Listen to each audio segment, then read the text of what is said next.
தமிழ்நாடு முழுவதும் அனைத்து இடங்களிலும் அமைதியான முறையில் வாக்குப்பதிவு நடந்து கொண்டிருக்கிறது.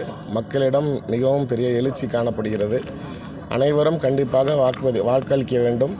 தமிழ்நாடு முழுவதும் மக்கள் ஒரு மாற்றத்திற்காக தயாராக இருக்கிறார்கள். அது கண்டிப்பாக இந்த தேர்தலின் முடிவில் கண்டிப்பாக அனைவருக்கும் தெரியும்.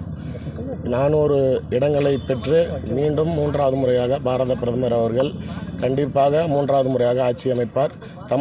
தமிழ்நாட்டிலிருந்து குறைந்தது 10க்கும் குறையாத நாடாளுமன்ற உறுப்பினர்கள் கண்டிப்பாக பாஜக சார்பாக பிரதமருக்கு வலு சேர்ப்பார்கள்.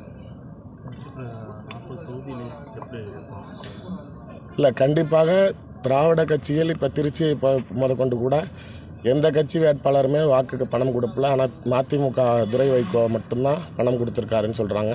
அதுமாரி திராவிட கட்சிகள் பணத்தை வைத்து மக்களிடம் வாக்கு வாங்கி விடலாம் என்ற எண்ணம் இந்த முறை பொய்த்திருக்கிறது. நிறையா தொகுதிகளில் மக்கள் பணம் வேணாம் எங்களுக்கு வாக்குக்கு அப்படிங்கிற முடிவை எடுத்திருக்காங்க.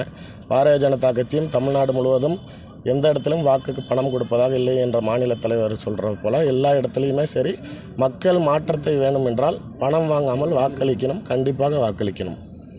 நன்றி. கோயம்புத்தூரில் ஓட்டுக்கு பணம் கொடுத்ததா பிஜேபி பிரமுகர் அரெஸ்ட் பண்ணிக்காங்கன்னு சொல்கிறாங்க. அதாவது அவர் சம்பந்தப்பட்டவர் பொள்ளாச்சியை சார்ந்த பாஜக பிரமுகர். அவர் கோயம்புத்தூர் பாராளுமன்ற தொகுதிக்கு உட்பட்டவர் கிடையாது. இன்னொன்று, அவர் என்ன அப்படின்னா கையில் இருக்க வேண்டியது 50,000. சாதாரணமாக தேர்தலுடைய விதிகள் படி 50,000 ஒருத்தர் கையில் இருக்கணும். அவர் கையில் தொழில் ரீதியாக எங்கேயோ போனவர் 80,000 கையில் வச்சுருந்ததாக அவருடைய வாகனத்தில் பறிமுதல் செய்யப்பட்டிருக்கே தவிர அது எங்களுடைய மாநில தலைவருடைய பாராளுமன்ற தொகுதிக்கு உட்பட்டதும் இல்லை.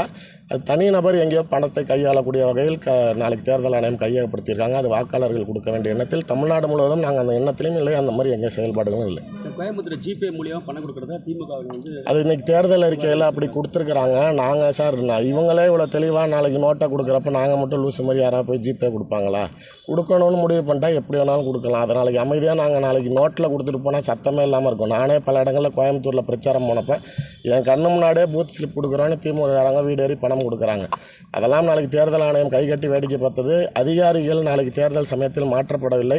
மீண்டும் ஆட்சியாளர்களிடம் போய் கைகட்டி நிற்க வேணும்னு சொல்லி எல்லா இடத்துலையும் அமைதி காத்தாங்க. அதற்கு உண்டான கண்டிப்பான தக்க தண்டனையை மக்கள் இந்த தேர்தலில் புகட்டுவார்கள். தேர்தல் ஆணையம் கரெக்டான இல்லை, உண்மையிலே சரியாக நடந்துக்கல. எந்த இடத்துலையுமே தேர்தல் ஆணையம் சரியாக நடந்து கொள்ளவில்லை. நிறைய இடத்துல பணம் பறிமுதல் செஞ்சுருக்கணும். நிறைய இடத்துல வெளிப்படையாகவே பணம் கொடுத்தாங்க.